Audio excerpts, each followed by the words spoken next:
Hello friends, in this presentation we are going to learn about different protective devices, that is fuse, MCB and ELCB, and after that we will try to learn about earthing. તો આપણે protective devices વિશે જાણીએ છીએ. Electrical એન્જિનિયરિંગમાં protective devices કયા કયા છે, જેમ મેં પહેલા કીધું તેમ ફ્યુઝ, MCB અને ELCB. આપણે ઘરે પણ ઘણા પ્રોટેક્ટિવ ડિવાઇસ વાપરતા હોઈએ છીએ. હવેના જે લેટેસ્ટ વાયરિંગ હોય છે તેની અંદર MCB અને ELCB નો ઉપયોગ બહોળા પ્રમાણમાં થતો હોય છે. જ્યારે પહેલાના વાયરિંગ જે હશે જૂના, તેની અંદર રિવાયરેબલ ફ્યુઝનો પણ ઉપયોગ થતો હોય છે, જે આપણે જોયું હશે.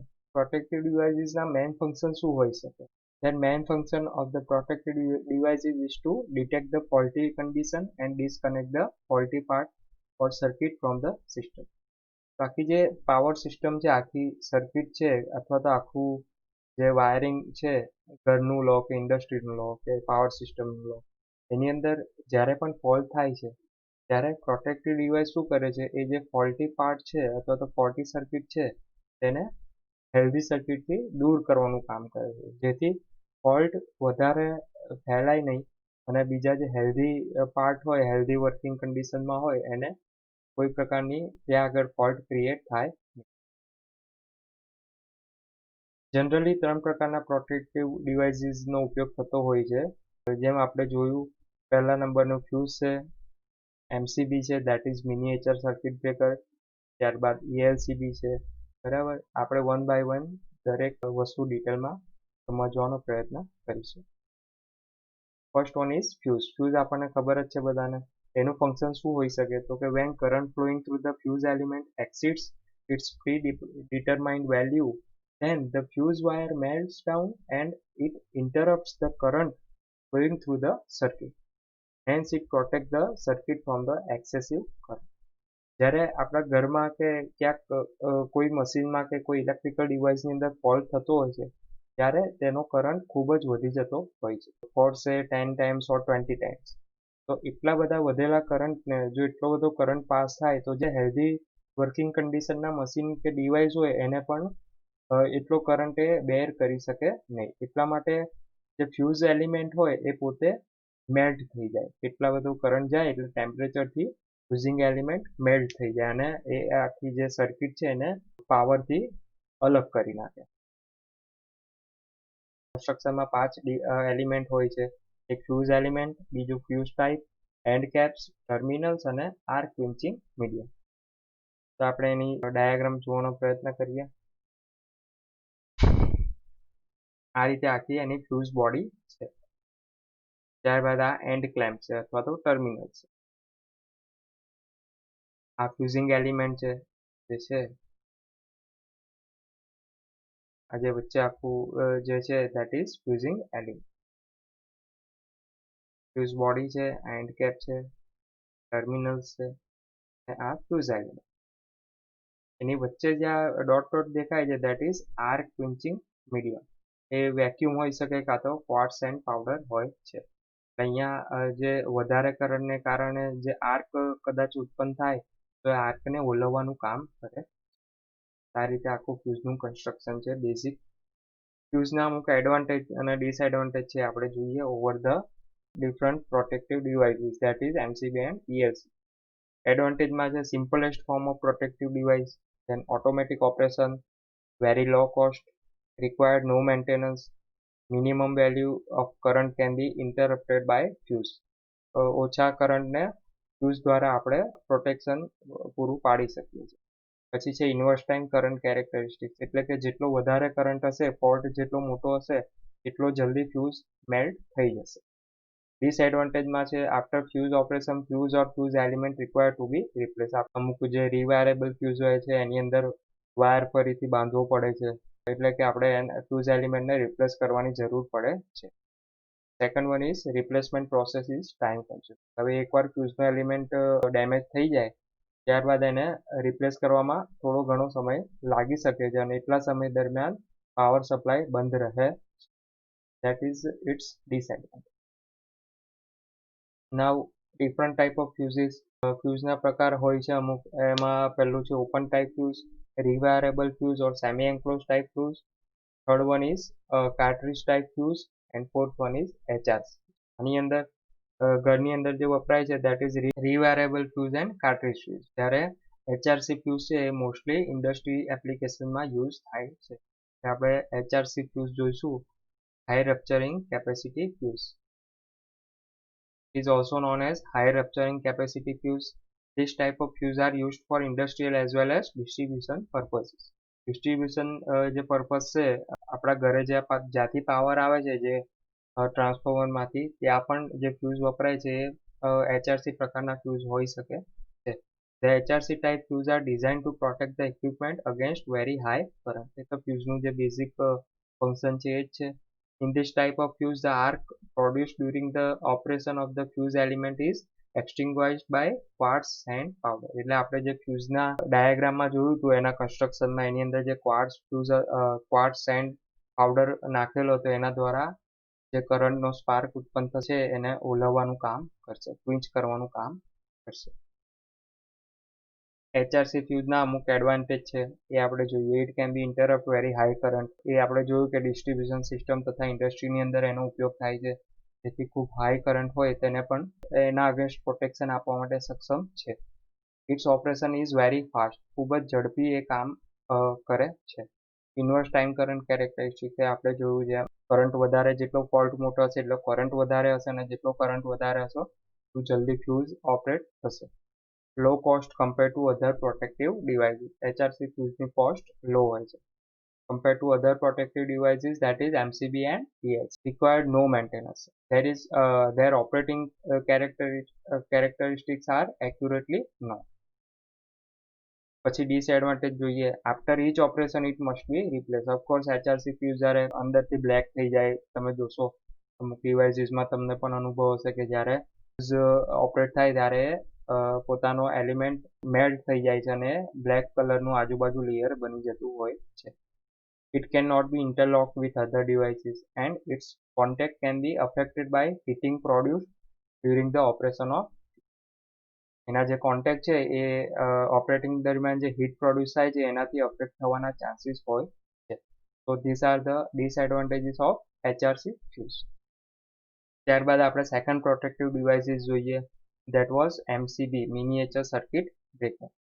એનું ફંક્શન શું છે તો કે when current flowing through the MCB exceeds its rated value, then the bimetallic strip will be bent, which disconnect the faulty part and it interrupts the current flowing through the circuit. Hence it protects the circuit from the excessive current. Miniature circuit breaker protective ડિવાઇસીસના જે basic function હોય છે એ પ્રમાણે જ કામ કરે છે, પરંતુ એની અંદર જે કરંટની લિમિટ નક્કી કરી હોય, ધારો કે લેટ્સ સે ફોર 10 એમ્પિયર, તો 10 એમ્પિયરથી ઉપર જેવો કરંટ જશે એવું તરત MCB ટ્રીપ થઈ જશે. તમે ઘરની અંદર કે બીજે ક્યાંક બહાર MCB જોયેલી હશે. MCBની અંદર બાયમેટાલિક સ્ટ્રીપનો ઉપયોગ થતો હોય છે. બે અલગ અલગ ધાતુનો ઉપયોગ કરીને એક સ્ટ્રીપ બનાવી હોય. That works on the principal of temperature difference. Temperature difference જેમ કરંટ વધશે એમ હીટ પ્રોડ્યુસ વધશે, અને એ આપણે આગળ જોઈએ. કન્સ્ટ્રક્શન કઈ રીતનું હોય છે એ જોઈએ. The MCB consist bimetallic strip. The bimetallic strip is made from two different materials having different temperature coefficient. એ એવી અલગ અલગ ધાતુમાંથી એક સ્ટ્રીપ બનાવવામાં આવે છે જેને કહેવાય બાયમેટાલિક સ્ટ્રીપ, જે બંને ધાતુના ટેમ્પરેચર કોએફિશિયન્ટ પીગળવાના, મેલ્ટ થવાના અલગ અલગ હશે. તો આ રીતની આખી એની રચના છે. આ એક સ્ટ્રીપ, આ બીજી સ્ટ્રીપ, એ બંનેને ભેગી કરીને બાયમેટાલિક સ્ટ્રીપ બનાવવામાં આવે છે. આ જે હીટિંગ રેઝિસ્ટન્સ છે, અહીંયા કરંટ ફ્લો થતો હોય એટલે અમુક હીટ પ્રોડ્યુસ થતી હોય. અહીંયા કરંટ ફ્લો થાય એટલે અમુક પ્રકારની હીટ અહીંયા પ્રોડ્યુસ થતી હોય, અને એની જોડે બાયમેટાલિક સ્ટ્રીપ જોડે સ્પ્રિંગ જોડેલી હોય અને ત્યાંથી કનેક્શન આગળ જતું હોય. એટલે આપણું મેઇન JEBનું બોર્ડ છે ત્યાં આગળ જ MCB લગાવેલી હોય, ત્યાં પછી ઘરની અંદર બીજો ઇલેક્ટ્રિકલ પાવર જઈ શકે. બરાબર. તો જ્યારે પણ અહીંયા સમજો કે 10 એમ્પિયરની MCB છે, MCBનું રેટિંગ છે 10 એમ્પિયર, તો જ્યાં સુધી અહીંયા 10 એમ્પિયર પાસ થશે ત્યાં સુધી એટલી હીટ પ્રોડ્યુસ થતી હશે કે જેનાથી આ બાયમેટાલિક સ્ટ્રીપને કોઈ ફરક પડશે નહીં, પણ જેવો 11 એમ્પિયર જશે 10નો ત્યારે અહીંયા પ્રોડ્યુસ થતી હીટ વધી જશે અને તેને કારણે આ જે બાયમેટાલિક સ્ટ્રીપ છે એ બેન્ડ થઈ જશે અને બેન્ડ થઈને આ દિશામાં આવશે એટલે સ્પ્રિંગ જોડેનું જે આખું મિકેનિઝમ સેટ કર્યું હશે એનાથી આ સ્વિચ છે એ ઓપન થઈ જશે, જે હમણાં ક્લોઝ છે એના બદલે ઓપન થઈ જશે, એટલે આ જે લોડ છે એનાથી આખી સિસ્ટમ અલગ થઈ જશે. જોઈએ આપણે. The strip is mounted nearer to the heating resistance which produce the heat when the current passing from the resistance. આપણે જોયું એમ અહીંયા જે મેં તમને કીધું એ the spring is used in between the contacts and the bimetallic strip. The bimetallic strip અને લોડની વચ્ચે આખી જે સ્પ્રિંગ મિકેનિઝમ ગોઠવેલું હોય. તો જ્યારે લોડ વધી જશે ત્યારે આ રીતે આખી બાયમેટાલિક સ્ટ્રીપ છે તે ઓપરેટ બેન્ડ થઈને લોડથી જો અહીંયા સર્કિટ ઓપન થઈ ગઈ, સર્કિટ ઓપન થઈ ગઈ. Okay, so that is how MCB works. આ રીતની એમસીબી હોય છે ઘરે લગાડેલી સિંગલ પોલ એમસીબી જોયેલી હશે. આ જે છે આની જોડે સ્પ્રિંગ મિકેનિઝમ જોડેલું હોય અને આ સ્વિચ સ્પ્રિંગ મિકેનિઝમથી ઓફ થઈ જાય નીચે પડે ત્યારે, અને ઉપર હોય ત્યારે ઓન કન્ડિશનમાં હોય.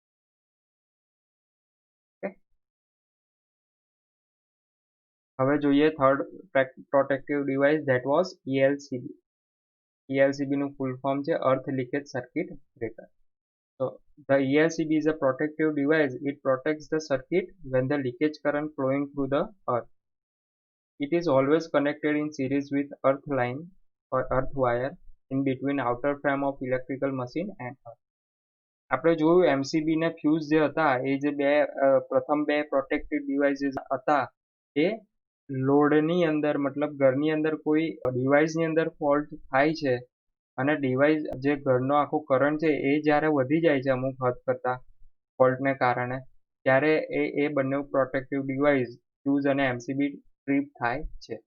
જ્યારે ELCB એ અર્થ લીકેજ કરંટ, જ્યારે અર્થ કરંટ વધી જાય ત્યારે એ ટ્રીપ થાય છે. આ બે પ્રોટેક્ટિવ ડિવાઇસ ELCB અને બે વચ્ચે ફરક છે. So in other words, it gives the protection against electric shock.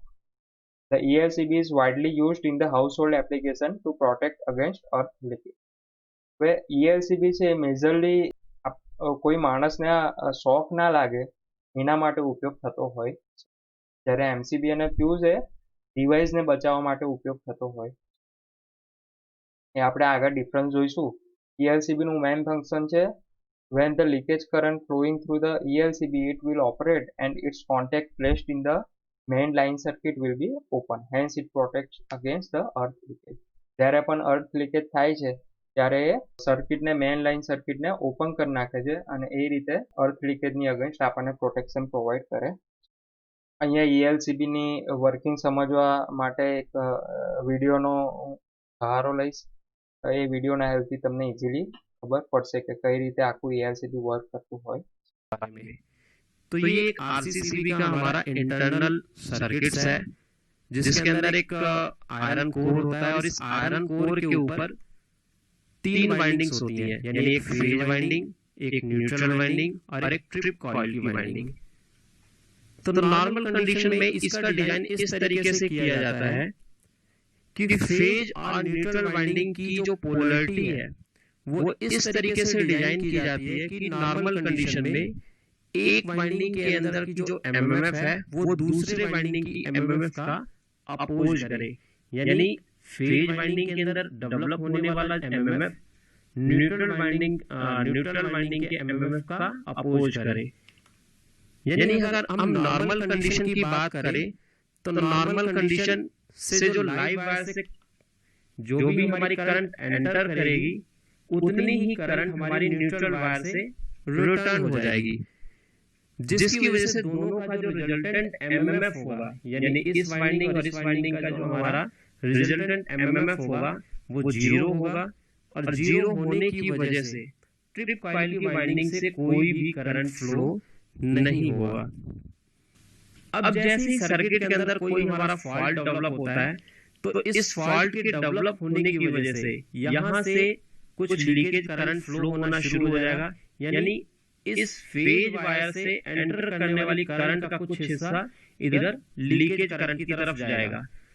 इसकी वजह से हम यहाँ देखेंगे कि जो फेज वायर से एंटर करने वाली करंट की वैल्यू है न्यूट्रल करंट की वैल्यू के इक्वल नहीं होगा, जिसकी वजह से यहाँ पे जो रिजल्टेंट एमएमएफ होगा वो शून्य ना होके कुछ होगा, यानी कुछ उसकी वैल्यू होगी, जिसकी वजह से ट्रिप कॉइल के अंदर एक करंट फ्लो होना शुरू हो जाएगा। जैसे ही इस ट्रिप कॉइल के अंदर करंट फ्लो होगा हमारी रिले ऑपरेट हो जाएगी और रिले के ऑपरेट होने की वजह से सर्किट को ये ट्रिप कर देगा। यानी इस तरीके से जो आरसीसीबी है अर्थ लीकेज से सर्किट को प्रोटेक्ट करता है। आगे जो है सेंसिटिविटी होती है, यानी आरसीसीबी की सेंसिटिविटी की बात करें तो मीडियम सेंसिटिविटी में 100, 300, 500 एंड 1000 मिली एम्पियर होता है और लो सेंसिटिविटी की बात करें तो 3, 10 एंड 30 एम्पियर होता है। जनरली लो सेंसिटिविटी का यूज हायर मशीनों के अंदर किया जाता है। તો જો આનો કન્સેપ્ટ આઈ ગેસ તમને ખ્યાલ આવી જ ગયો હશે, પણ જે ફેઝ કરંટ છે, ન્યુટ્રલ કરંટ છે, ઇલેક્ટ્રિકલ એન્જિનિયરિંગનો એક નિયમ છે કે ફેઝમાંથી જેટલો કરંટ જાય એટલો જ ન્યુટ્રલમાંથી રિટર્ન આવે. સમજો કે ફેઝમાંથી 1 એમ્પિયર કરંટ જાય છે તો ન્યુટ્રલમાંથી 1 એમ્પિયર કરંટ રિટર્ન આવવો જોઈએ. જેવું ના થાય એનો મતલબ કે લોડ જે છે, જે ડિવાઇસ છે એની અંદર કંઈક ફોલ્ટ રહેલો છે અથવા તો એની અંદરથી કરંટ ગ્રાઉન્ડ થાય છે, કરંટ ગ્રાઉન્ડમાં જાય છે. તો જે ગ્રાઉન્ડમાં જતો એ દરમિયાન જો માણસ આ લોડને અડશે તો એને કરંટ લાગી શકશે. એટલા માટે ELCB નામનું એક પ્રોટેક્ટિવ ડિવાઇસ આપણે ઉપયોગમાં લઈએ છીએ. એનું ફંક્શન આપણે જોઈએ. સમજો કે અહીંયા ક્યાંક ફોલ્ટ થયો છે તો અહીંયાથી સમજો કે 2 એમ્પિયર જતો હોય તો અહીંયાથી 2 એમ્પિયર પાછો આવવો જોઈએ, પણ અહીંયાથી 1 જ એમ્પિયર પાછો આવે. તો આપણને મેગ્નેટિક સર્કિટ્સના બેઝિક ડેફિનેશન્સ ખબર છે કે કરંટ પાસ થાય તો મેગ્નેટિક ફિલ્ડ પ્રોડ્યુસ થાય. તો આ જે કોઇલ છે એને કારણે અમુક પ્રકારનું MMF પ્રોડ્યુસ થતું હશે, ફ્લક્સ આવી રીતે પાસ થતો હશે. અને 1 એમ્પિયરને લીધે આ જે કોઇલ છે એની અંદર પણ અમુક પ્રકારનો ફ્લક્સ પાસ થતો હશે, પણ એ બંને ફ્લક્સ વચ્ચે ફેર હશે. એટલા માટે આ જે ટ્રીપ કોઇલ છે એ ઓપરેટ થશે અને જે આ કનેક્શન છે એને ઓપન કરી નાખશે, ઓપન સર્કિટ કરી નાખશે. એટલે આખું ડિવાઇસ છે આ લોડને સપ્લાયથી અલગ કરી દેશે અને એ રીતે આપણને જે છે પ્રોટેક્શન પૂરું પાડશે અર્થ લીકેજની અગેન્સ્ટ ELCB. તો આ રીતે આપણે ત્રણેય પ્રોટેક્ટિવ ડિવાઇસીસ ભણ્યા, ફ્યુઝ, MCB અને ELCB. એ ત્રણેયના કન્સેપ્ટ્સ, વર્કિંગ અને એડવાન્ટેજ ડિસએડવાન્ટેજ આપણે જોયા. હવે આપણે MCB અને ELCB વચ્ચે શું ફરક છે એ બે વચ્ચેની કમ્પેરિઝન જોઈશું. તો જોઈએ, પહેલા તો ફૂલ નેમ. MCB નું મિનિએચર સર્કિટ બ્રેકર, ELCB નું અર્થ લીકેજ સર્કિટ બ્રેકર. બીજું છે MCB કોના અગેન્સ્ટ પ્રોટેક્શન આપે છે તો કે ઓવરલોડ અને શોર્ટ સર્કિટના અગેન્સ્ટ પ્રોટેક્શન આપે છે, જ્યારે ELCB અર્થ લીકેજના અગેન્સ્ટ પ્રોટેક્શન પ્રોવાઈડ કરે છે. Third one is it operates when the current flowing through it exceed its rated value. જ્યારે રેટેડ વેલ્યુ કરતા કરંટની વેલ્યુ વધી જાય ત્યારે જે ઓપરેટ થાય. જ્યારે ફેઝ ટુ અર્થની અંદર કરંટ વધી જાય પ્રી ડિટરમાઇન્ડ વેલ્યુ કરતા ત્યારે ELCB ઓપરેટ થાય. આ phase to earth is important. MCB ના રેટિંગ એમ્પિયરમાં હોય છે જ્યારે ELCB ના રેટિંગ મિલી એમ્પિયરમાં. કેમ કે અર્થ લીકેજ ખૂબ જ ઓછું હોય છે. એટલે મિલી ampere that is 10⁻³ order. So this is the difference between MCB and ELCB. તો પ્રોટેક્ટિવ ડિવાઇસ વિશે આપણે જે પણ હતા એ બધા પોઈન્ટ્સ કવર કરવાનો પ્રયત્ન કરેલો. ત્યાર પછી જોઈએ ઇલેક્ટ્રિકલ અર્થિંગ. અર્થિંગ વિશે આપણને થોડું ઘણું તમે જાણતા હશો, આપણે ડિટેલમાં જોઈએ. The different function of earthing is describe below. પહેલાં તો અર્થિંગનું ફંક્શન શું છે, એની જરૂરિયાત શું છે જોઈએ. To maintain proper function of electrical system એકદમ પ્રોપર વર્ક કરે એના માટે અર્થિંગની જરૂરિયાત હોય. To provide the protection to the person against electric shock. માણસને ઇલેક્ટ્રિક શોક ન લાગે તે માટે અર્થિંગ કરવું જરૂરી બને છે. To protect the large building against light. ક્યારેક મોટી ઊંચી બિલ્ડિંગ હોય ત્યાં આગળ જે વીજળી પડવાના બનાવો ઘણીવાર તમે સાંભળ્યા હશે એ વીજળી જે પડે છે એનાથી પણ બિલ્ડિંગને કે માણસને કોઈ નુકસાન ન થાય એના માટે અર્થિંગની જરૂરિયાત રહેલી અને to maintain the constant line voltage. તો નેસેસિટી ઓફ ઇલેક્ટ્રિકલ અર્થિંગ આપણે જોઈએ તો પહેલા એક કેસ લઈએ કે જ્યારે અર્થિંગ કરેલું ન હોય. તો આ રીતની આખી એસી સિસ્ટમ છે, અહીંયા આખું ઇલેક્ટ્રિકલ મશીન છે, એનું વાઇન્ડિંગ છે, એની અંદર કરંટ પાસ થાય છે, બરાબર. આની અંદર આ જે ડિવાઇસ છે આની અંદર અર્થિંગ કરેલું નથી, બરાબર. જ્યારે પણ માણસ જમીન પર ઊભો રહીને મશીનના આઉટર બોડીને અડવાનો પ્રયત્ન કરશે અને કદાચ એનામાં જે મશીન છે એનામાં અર્થ લીકેજ થતું હશે તો એ માણસને શોક લાગવાનો ભય રહેલો છે, માણસને શોક લાગવાના ચાન્સીસ રહેલા છે. એટલે એ રીતે કરંટ માણસનામાં થઈને ન્યુટ્રલમાં પાસ થવાનો પ્રયત્ન કરશે, લીકેજ કરંટ જે છે એ માણસને છે ઇલેક્ટ્રિકલ શોક લાગશે. બીજો કેસ લઈએ કે જ્યારે મશીન અર્થ કરેલું છે. તો કઈ રીતે આખી સિસ્ટમ એની જ રહેશે. Phase to neutral electrical machine છે, એને અર્થ કરેલું છે. જો જ્યારે આની અંદર આ પહેલા કેસમાં મશીનને અર્થ કરેલું નથી, બરાબર. હવે જ્યારે માણસ એને અડવાનો પ્રયત્ન કરે છે અને કદાચ એની અંદર જે મશીનમાં ઇન્ટરનલ ફોલ્ટ છે અને આઉટર બોડીને અડશે માણસ, તો એ બધો કરંટ આઉટર બોડીમાંથી અર્થ થ્રુ ન્યુટ્રલમાં જશે પાછો, એટલે માણસ અડશે તો પણ એ સેફ રહેશે.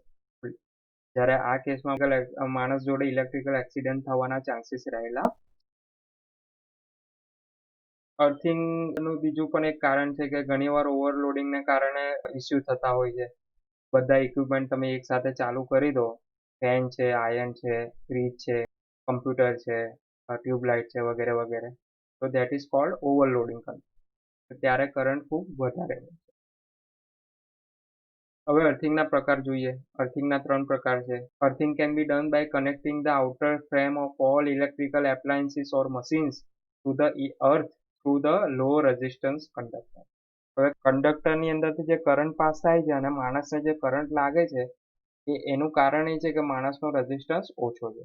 એટલે માણસના રેઝિસ્ટન્સ કરતાં પણ કોઈ ઓછા રેઝિસ્ટન્સ વાળો કંડક્ટર આપણે મશીનની આઉટર બોડી જોડે કનેક્ટ કરીએ એને જ આપણે અર્થિંગ કહીએ છીએ.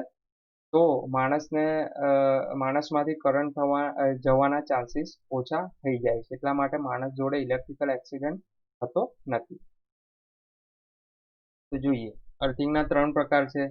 પાઇપ અર્થિંગ, પ્લેટ અર્થિંગ અને coil earthing.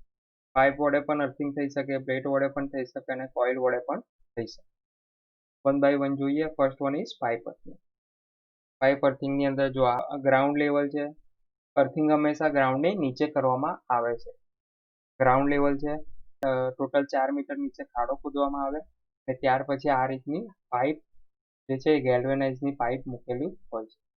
This is galvanise pipe, 38 mm galvanized iron pipe. That is why it is called pipe earthing, કારણ કે પાઇપ વડે અર્થિંગ કરેલું. 12 mm ડાયામીટરના એની અંદર હોલ પાડેલા હોય. ત્યારબાદ એક પછી એક મીઠા અને કોલસાનો ચારકોલનો જે સ્તર છે એ મૂકવામાં આવે. મીઠું ચારકોલ એ રીતનું આખું સ્તર બનાવવામાં આવે. પછી ત્યારબાદ આ આખી વેસલ છે અને અહીં પાઇપ જોડેલી હોય. તો વેસલની અંદર પાણી નાખીને એ પાઇપ દ્વારા જે મીઠું અને કોલસો પાણી શોષી લેશે અને આ જે આખું પાઇપનું રેઝિસ્ટન્સ છે, આ જે આખા અર્થિંગનું રેઝિસ્ટન્સ છે એ મિનિમમ રાખવાનો પ્રયત્ન કરે. એટલે અમુક ઇન્ટરવલે આપણે અંદર પાણી ઉમેરવું પડે અર્થિંગને પ્રોપર ફંક્શન વર્ક કરાવવા માટે. ઉપર આખી સિમેન્ટની એક કોન્ક્રીટની રચના કરેલી હોય, બરાબર, એ પાઇપ વડે એને જોડેલું હોય. આ કાસ્ટ આયર્નનું ઉપર કવર રાખેલું, એ કવર ખોલીને તમે પાણી અંદર નાખી શકો. ફનલ જેવી રચના હોય છે, ફનલમાંથી પાણી અંદર એ રીતે.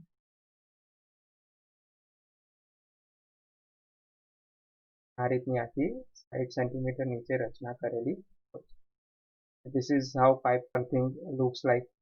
આ રીતે અંદર ખાડો ખોદીને કોલસા અને મીઠાનો સ્તર અલગ અલગ કરીને અને પાઇપ જોડે એક બીજી પાઇપથી ફનલ વડે જોડેલું હોય અને આખી રચના છે એ કોન્ક્રીટ એટલે કે સિમેન્ટ વડે પ્રોટેક્ટ કરેલી હોય અને ઉપર એક કવર ચડાયેલું હોય that is cast iron cover. એને તમે ઊંચું કરીને પાણી અંદર ફનલમાંથી નાખી શકો જેથી આખી આ ગ્રાઉન્ડ છે એ જમીન છે એ ભેજવાળી રહે અને એનો રેઝિસ્ટન્સ છે એ ખૂબ જ ઓછો રહે. ત્યાર પછી જોઈએ પ્લેટ અર્થિંગ. પ્લેટ અર્થિંગમાં બી આખું ગ્રાઉન્ડ છે એની નીચે 3 મીટર અને બીજી 60 સેન્ટીમીટરનો ખાડો કરવામાં આવે અને આ જે જીઆઈ ગેલ્વેનાઇઝ આયર્નની આખી પ્લેટ લગાવવામાં આવે અને એની આજુબાજુ ઓલ્ટરનેટ ચારકોલ અને સોલ્ટના લેયર ચડાવવામાં આવે છે એટલે કે નાખવામાં જે 90 સેન્ટીમીટર છે. આ જે આખા છે એ પ્લેટના ડાયામીટર છે. 60 સેન્ટીમીટર નીચે આખી પાઇપ રાખવામાં આવે. પછી આ અગેન કોન્ક્રીટનો આખો જે શેડ હોય એની ઉપર અર્થિંગને પ્રોટેક્ટ કરવા માટે એ બનાવવામાં આવે છે અને એ કોન્ક્રીટની ઉપર જે આખું કાસ્ટ આયર્ન કવર ચડાવવામાં આવે છે એ એના ડાયમેન્શન બરાબર એના ડાયમેન્શન આ રીતના હોય છે અને આ કવર અગેન તમે ખોલીને અહીંથી પાણી નાખી શકો જેથી અર્થિંગ કરેલું છે એની આજુબાજુ ભેજ જળવાઈ રહે અને એનો રેઝિસ્ટન્સ ઓછામાં ઓછો રહે. આ રીતના બધા ડાયામીટર તમારે ધ્યાનમાં રાખવાના છે એક્ઝામ પોઈન્ટ ઓફ વ્યૂ. તો now we will see coil earthing. Coil અર્થિંગની અંદર પણ સેમ પણ જે આપણે પાઇપ અને પ્લેટ વાપરતા હતા એના બદલે હવે કોઇલ વાપરવાની છે. કોઇલ એટલે એક ગૂંચળું તારનું ગૂંચળું વારેલું હોય અને એને આખું નીચે જમીનની અંદર એ રીતે આખી એની રચના બનાવેલી હોય છે. જો તમે ડાયમેન્શન જોઈ શકો છો આ રીતની કોઇલ હોય. અર્થિંગ સ્પાઇરલ પણ કહેવામાં આવે અને એની આજુબાજુ ચારકોલ અને મીઠાના લેયર આખા કરવામાં આવે છે બરાબર અને એની ઉપર પણ પાઇપથી પાણી નાખવામાં આવે. એના ડાયમેન્શન તમે જોઈ શકો છો. એ જે કોઇલ છે એ પણ ગેલ્વેનાઇઝ આયર્નની કોઇલ હોય. તો આ સાથે આપણે ઇલેક્ટ્રિકલ પ્રોટેક્ટિવ ડિવાઇસીસ અને અર્થિંગ વિવિધ પ્રકારના અર્થિંગ જોયા એની નેસેસિટી જોઈ અર્થિંગની શું જરૂરિયાત છે એ બધું જ આપણે જેમ મેં તમને કીધેલું એમ આપણે પ્રેઝન્ટેશનમાં પ્રોટેક્ટિવ ડિવાઇસીસ અને અર્થિંગ વિશે. Thank you guys.